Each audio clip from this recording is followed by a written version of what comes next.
अगर हम बात करते हैं high speed electric two wheeler के आंकड़ों की, तो पिछले 2 सालों में on an average monthly basis पर लगभग 1 लाख के आसपास high speed electric two wheeler महीने में बिकता है।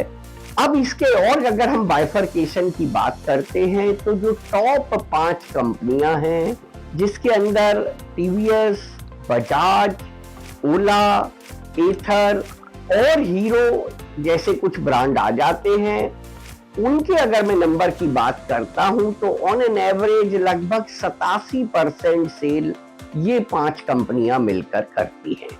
इसके बाद अगर मैं और बाद के 5 प्लेयर्स को देख लेता हूं, तो मुझे लगता है कि लगभग ऑन एन एवरेज 7% की सेल बाकी की नेक्स्ट 5 कंपनियां करती हैं।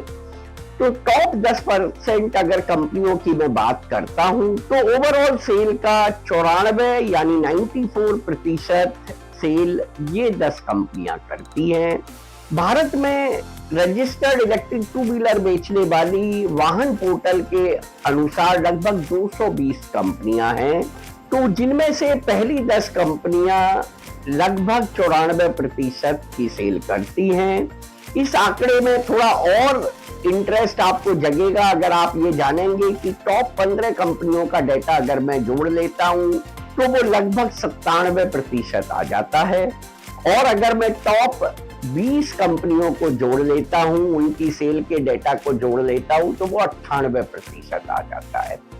तो 220 कंपनियां जो कि वाहन पर रजिस्टर्ड हैं electric two wheeler high speed बेचने के लिए, उनमें से पहली 20 कंपनियां 98% की सेल करती हैं। बाकी की बची हुई 200 कंपनियां सिर्फ 2% की सेल करती हैं। ये एक बहुत ही रिवीलिंग डेटा है और इस दिशा की तरफ ध्यान आकर्षित करता है कि इलेक्ट्रिक टू व्हीलर में हाई स्पीड व्हीकल में कंसोलिडेशन की प्रोसेस पिछले 2 सालों से चल रही है। ये जो 200 प्लेयर्स हैं, बाद के 200 प्लेयर्स हैं जो मात्र 2% सेल करते हैं, और ये 2% भी 1 लाख नंबर की यानी 2000 व्हीकल आते हैं। अगर आप एवरेज देख लें तो एक ओईएम 10 गाड़ी बेच रहा है, 10 गाड़ी बेच के और वो 2-3-4 महीने सरवाइव शायद कर जाए, लेकिन उसके बाद उनको अपना high speed electric two wheeler के काम को बंद करना ही पड़ेगा। ये इंडस्ट्री के लिए एक अच्छा सिंबल है, क्योंकि जो इंडस्ट्री इतने ज्यादा प्लेयर्स के साथ काम करती है, वो इंडस्ट्री बहुत लंबे पीरियड तक मार्केट में अपनी गुडविल और अपनी प्रेजेंस को बना नहीं रख सकती है।